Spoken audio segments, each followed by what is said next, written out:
Welcome back to Goblets and Warlocks. I'm trying something new with a new type of video. I run a lot of modules on this channel, for specifically for Descent and Burnished and Dragonlance, obviously. So I'm going to try something new. Is how to run chapters for the modules that I run. So here I'm going to cover chapters 1, 2, and 3.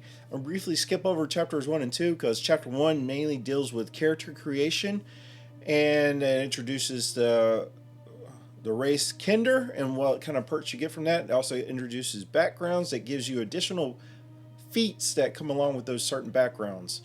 And it also introduces with the new lunar race for sorcerers, and it goes down and breaks down what all you get from that sub race. I won't go into it here, but if you'd like me to go into a different video, I can leave a comment down below and let me know. Also, when you first open up the module, it kind of gives you the background of the world of Kryn and what gods exist or what used to exist, and it kind of addresses all that and ties in with your character creation to help make your character for the world of Kryn.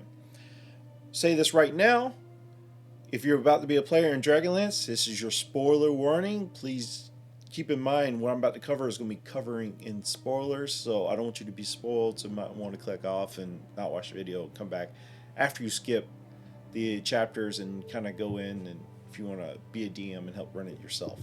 With that being said, this is more geared towards the DMs that are interested in running Dragonlance. Chapter 2 deals with the prologues. There's 3 sets of prologues. There's a prologue for the divine characters like clerics, paladins, anybody gets their powers from a deity of their choice. In my games, I allowed a Norse gods, which is not part of the module, but I have a custom subclass I created for the paladin, which is the Oath of the Shield Maiden, and the player really wanted to play it and kind of, warmed my heart. Somebody wanted to play something I created. So I had a lot of Norse gods. Obviously, that's not in the module. That's just something I added onto it. With that being said, the cleric and the paladin of the group, they had their own prologue, which kind of explains the gods coming back to the world of Kryn. There's another prologue for wizards, sorcerers, anybody else that doesn't get their magic from like druids or anybody like that does not get their powers from a divine entity. There's another prologue for trying to join the mages of high sorcery. There's an initiation test to try to join, and you kind of go through there and do the test. If there's only one person, like in my group, they give you an option. They tell you to add a second person to come in to help with the quest because some of the spells they might have not get them through the test so much. You kind of have to work with that and figure out how to get them past the test. And the last is for everybody else that is not included in divine entity or sorcerer or wizard or what have you. That all the rest, like if you're fighters or anybody that doesn't want to take part of that. And it kind of goes through. You're part of a caravan on your way back to Vogler, and you come across one of your caravans or how you want to run it. It kind of gives you kind of leeway how you want to do it. So I did it as far as they're coming back in to Vogler from the caravan, and one of the wagons went missing or whatever, and they go track it down, and now they're having to deal with some lizard type people, which they find out later is Draconians, and they have to deal with that. So they take those out, and this is the only prologue that has any kind of combat in it, and just kind of be mindful that you only have 2 or 3 people depending on how many players you have. So you kind of want to balance it out a little bit, but they have the design where they'll start running once a couple of the bad guys are taken and they run off. But they get to find the cart, and whatever you have set up for your campaign, you can introduce whatever you need that might be in the cart. If you choose to run them, those prologues are optional. You do not have to run them at all, but it's a nice little leeway. As far as the campaign goes, I highly recommend. The module doesn't really cover it too well, but I highly recommend that the players be from Vogler because that's the fishing village that you start in, and everybody knows this character or NPC named Ispin Greenshield. Everybody has their own interactions, their history with. I told them write a little history, why you know them, and why you care about this character. And all the characters their connection is Ispin Greenshield. So I had set it where they knew of each other but didn't know each other. So they're coming back into Vogler for his funeral because Ispin Greenshield has passed away of old age or what have you, and everybody has their own little adventures they had with Ispen and how they trained them. So, like I said, the characters know of each other but don't know each other. As they return to Vogler, they deal with the aftermath of the prologue of the caravan. As you re-enter Vogler, the first NPC you meet is Becklin. She is a Knight of Salamia. She stays at Thornwall Keep, which is an abandoned ruin, and it's more like a museum now. But that's where she stays at, and she is the first to greet you. She's also a friend of Ispen Greenshield. She's actually the one that sent you the letter to about his death and inviting you back. So once the character get there, they get a chance to meet each other and give them time to talk to each other and share how they knew Ispen Greenshield. Then it kind of rolls into Vogler in the different locations: the mayor's home, the fishbowl, village circle. The characters will be spending a lot of time at the Brass Crab, which is like the tavern / inn. That's where, and on the wharf is where you will have Ispen's funeral, and that's where the characters also meet Crudel, which is Becklin's best friend from back in the day. They fought together. Crudel has a mercenary outside of Vogler. She came in also for Ispen's funeral, and what they'll have the next day is a reenactment of High Hill from the Kingfisher's Festival, which Kingfisher's Festival will take place the next day after Ispen's funeral. So they'll go and they go through and have Ispen's funeral. He'll get set out to sea from the wharf in a little boat with flowers, and he gets sent off that way. And then after that, you have the wake, where everybody gets to go up and tell their story of how they knew Ispen, and the characters will have a chance to go up and tell any kind of story they want. And you also kind of give an opportunity for, if the character comes up with a cool story, whatever, you can give them dance inspiration or whatever, if it's really cool or something you like. Gives them kind of motivation to share that. That's when you get introduced to Bakaris, which is an arrogant, he's a noble that he's rude as all get out during the wake, and you meet this character. Characters probably won't like him, and like in my case, the Kinder rogue that we have follows him back to his place, and she steals the family sword, which is obviously not in the module. That's not in there, but be prepared to roll with whatever characters decide to do with this person, because he's really extremely rude. You also meet a sea elf called Leandra. Leandra is a ghost, but she is in the form of her original body, which is a sea elf. She introduced herself, and she is a singer, but she offers not to sing because she wants to give the time to the characters to mourn Ispen Greenshield. She is a main character for later on in the module. Well, I won't go too far into that. You're greeted the next morning by Darriot Hightower, which is Becklin's squire. He is training to be a knight. He comes to greet you, to escort you back to Becklin's location, because I guess I didn't say it. She tells you at the funeral that she would like to speak with you. She has something for you from Ispen Greenshield that wish to leave to the party. So Derek comes to escort you back to her place. That is when you go have breakfast with Becklin. You get to know Becklin and Darriot a lot more. Darriot becomes more of a permanent NPC throughout the story. She offers Ispen's green shield. It's a shield. It's green shield. It's a +1 shield. As a unicorn in a meadow in a forest is depicted on the shield. That's the character's first magic item they will receive within the module. Now, in my games, I also give out a bag of holding.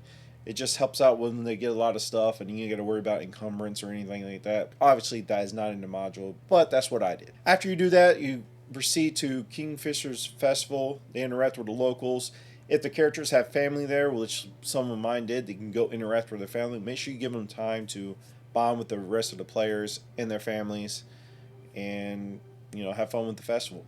There's a fishing contest. You're basically going up against Mayor Raven. She is the best fisher in town, and there's dice tables and you roll, so who catches the bigger fish, blah blah blah. It's different scenarios how that goes out, and after that you head up to do the reenactment for Battle of High Hill, which is an ancient or a battle that happened years ago, and they just kind of do a reenactment as part of the Kingfisher's Festival, which is why Crugel's mercenaries are there to help do it, because they do it every year, is to create the reenactment of it. When you go up and do it, Derek dresses in a nice fine plate armor to be a part of the reenactment. And, well, actually, he doesn't. His stat block, he has a stat block of a knight which has plate armor. So I kind of made it accurate. He just dresses up for the part. But story-wise, he does not have a natural set of plate armor. We'll cover that in a minute. When you do the reenactment, you start out, seems like everything's going to plan. And this also in the module, it creates they introduce a different variant for combat, which is the fray, and it goes outside of the map pretty much. Or in some of the maps, it doesn't cover the whole map, but the fray is basically where people are having combat like a battle is. And if you go into the fray, you have to roll dexterity saving throws, or you take slashing damage. And also, most of the battles have these events that happen on turn 0, which can pop out of the fray, like a wounded soldier or a dragon army that's coming out, or a horse that runs out. That stuff kind of happens. That's what introduced of the fray. That's pretty much all the fray does. Kind of keeps the characters confined in the combat. But the reenactment goes south. This is the first time they have actual combat. There's a half orc that has turned half of Crugel's mercenaries against each other, and so there's a big fight.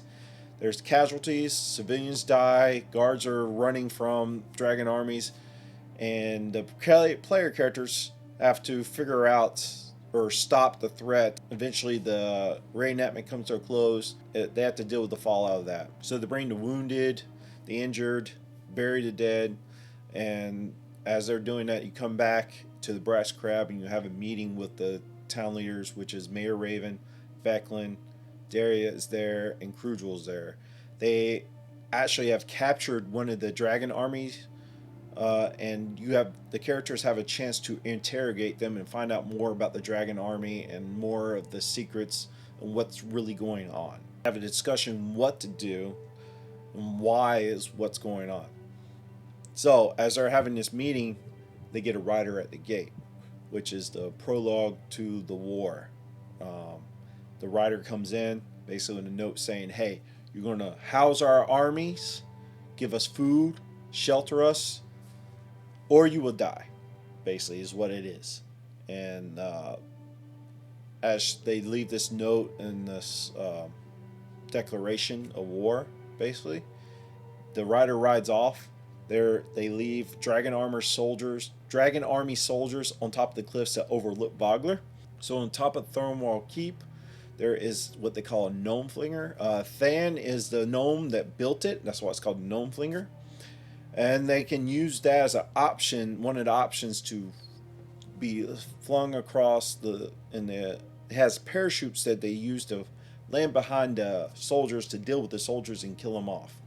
So that's one of the options. That's what my characters chose, or you can just kind of go up to face them head on, but they'll see you coming. But the object is trying to take them out without alerting the rest of the armies of what you're trying to do. After you deal with the dragon armies on the cliffs, the characters find out about the larger army, and then you come back and have a meeting with the town council, the town leaders, which is Mayor Raven, Becklin, Crugel, Dariet. And Crugel's very upset. She's very mad. So she decides she's going to go back to the mercenaries to figure out what's going on, figure out what happened, and that's when she leaves. So through the night, there's a couple options that happen. Mayor Raven takes the night, or you can have it all happen all in the same night, like I did in my scenario, in my session. I had it all happen all in one night. I didn't give the characters a chance to take a long rest, or I had it all happen in one night. A few hours go by and Crugel returns with Jave, which is basically her second in command, and she reports back that half the troops were evacuated and left. And as they're having a meeting discussion what her results were, basically the town leaders and the characters, the PCs, have a decision to make on what to do. Mayor Raven doesn't want to leave. She doesn't want to evacuate, but ultimately that's the decision that happens. Once the decision happens, Mayor Raven, she'll go out and have a town meeting, call all the citizens of Ogler to the town square, and basically say, "Hey, we're going to evacuate.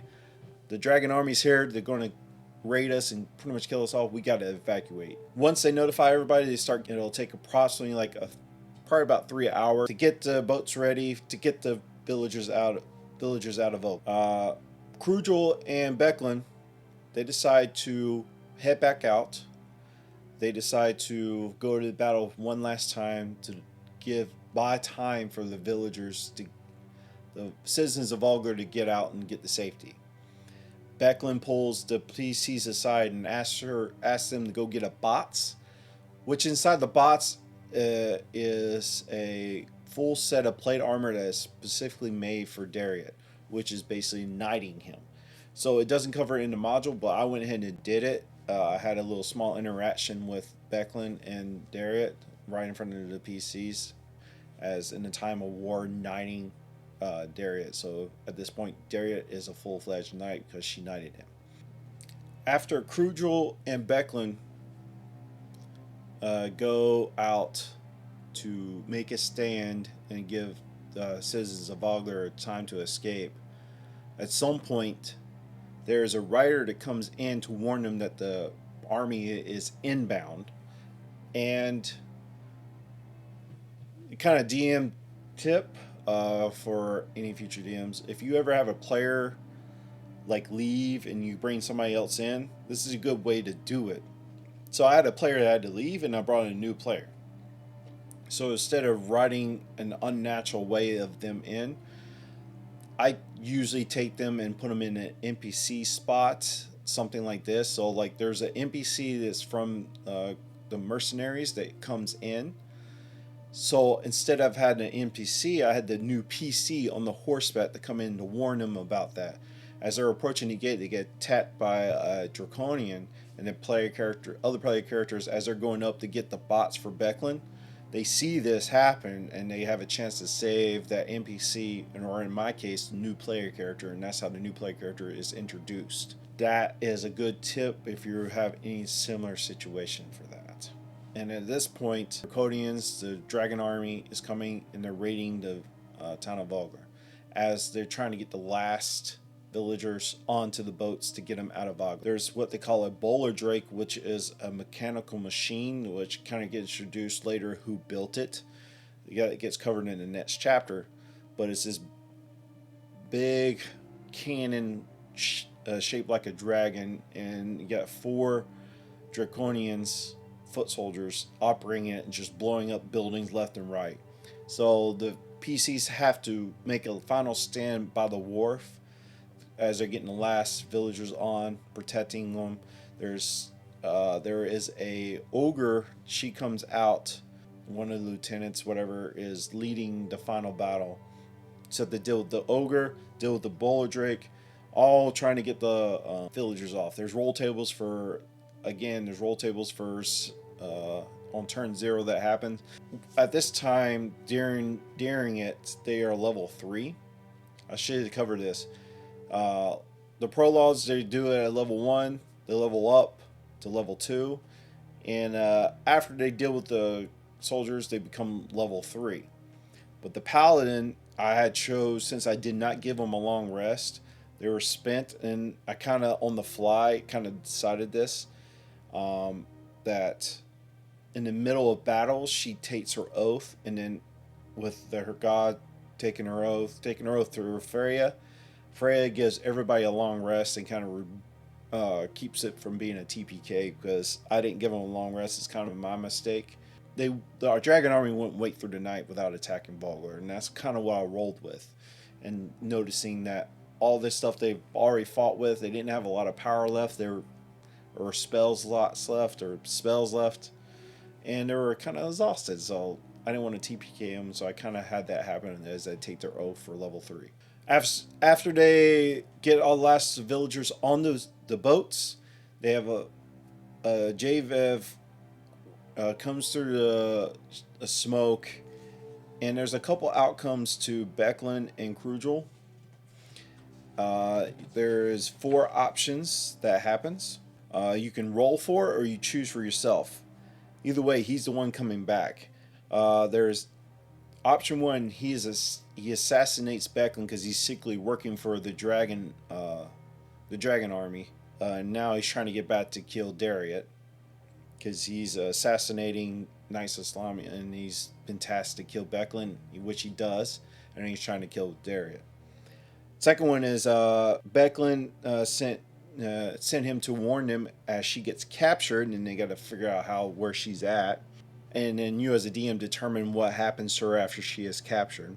The one I got, because I rolled for it, I rolled a d4, I got scattered, so Becklin and Krugel, they devise a plan to escape, so they actually reappear later in another chapter.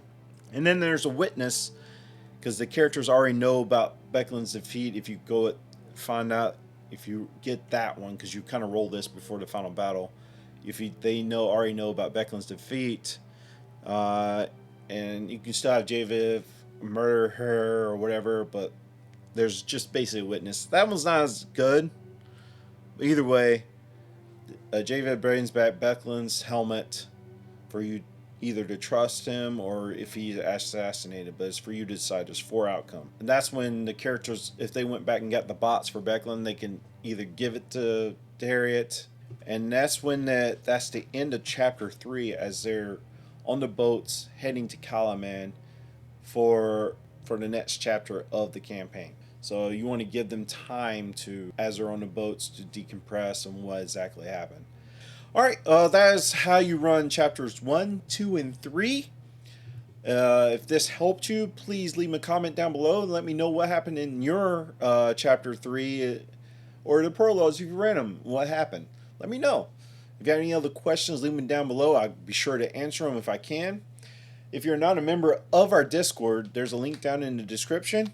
We do giveaways every month. So this month of September is Poodle Dice, and that runs through the whole month. So if you join the Discord, you have a chance to enter in for a set of Poodle Dice, which is a poodle inside the dice, a little doggy. In the month of October, we'll be having a charity stream on Twitch. The links down to our Twitch is in the description. We're doing fundraising for Breast Cancer Awareness Month, which is in October. We're giving to breast cancer research, and there's going to be stretch goals. So I have 4 other streamers helping me out with that to raise money for breast cancer awareness. So make sure you go tune in for that and come support us. And the links down to the charity, also our page that we have set up through breast cancer research. If you want to go donate to that, they'll get tallied in for the stretch goals that we have. We have stretch goals to affect the game, so make sure you come help out and support us on that. With that being said, I rattled on long enough. Hope you enjoyed the video. If you watched it this long, clearly there's some info that may have helped you. Please like and subscribe. And until next time, you have a wonderful day or night, wherever you are and what time of day you're watching this. And I'll see you on the next episode. Peace! Standing at the crossroads between a life